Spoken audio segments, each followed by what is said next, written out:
Hey guys, Nate here with Burpee Time Fitness, here with WodBottom's Floss bands, and I'm going to show you how to wrap the knee. I personally have a lot of knee issues. I know many people do.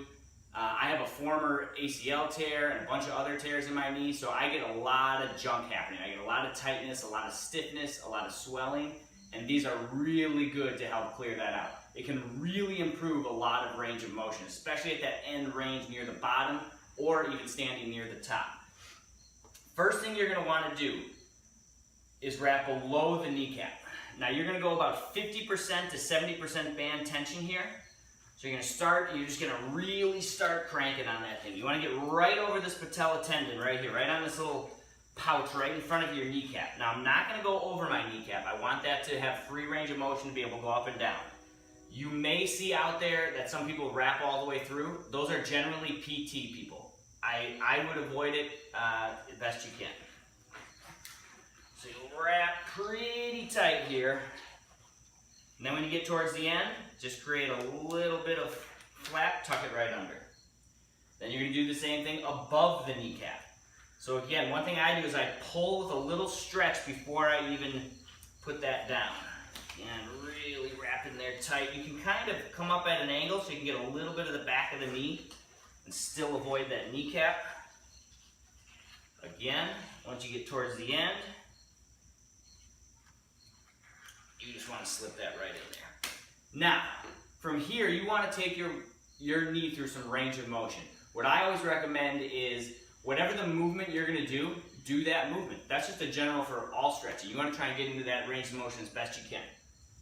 Alright, first thing you're going to notice, this is pretty tight. You might not be able to get your full range of motion right away. That's okay, just ease into it, just start working down. So I'm just going to start out with some basic air squats. Each time I'm going to try and get a little bit lower. I might hang out at that bottom.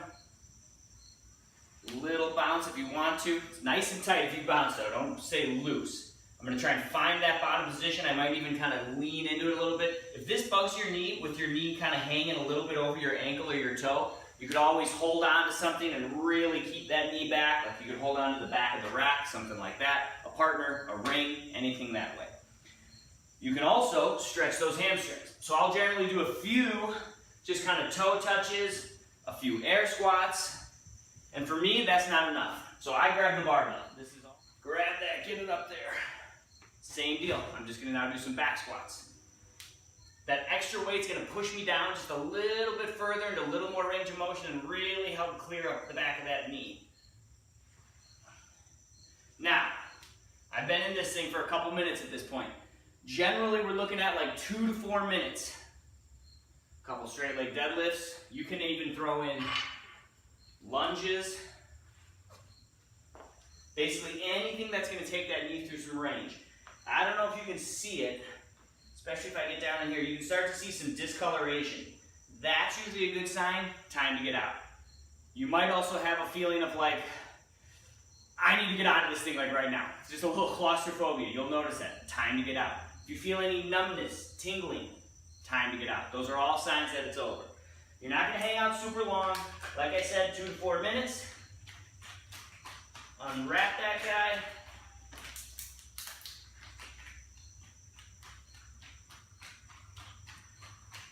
And then go ahead, right now you're going to notice there's going to be a lot of blood flow rushing back in. That's bringing all the nutrients back in. That's what really helps clear out the waste as well.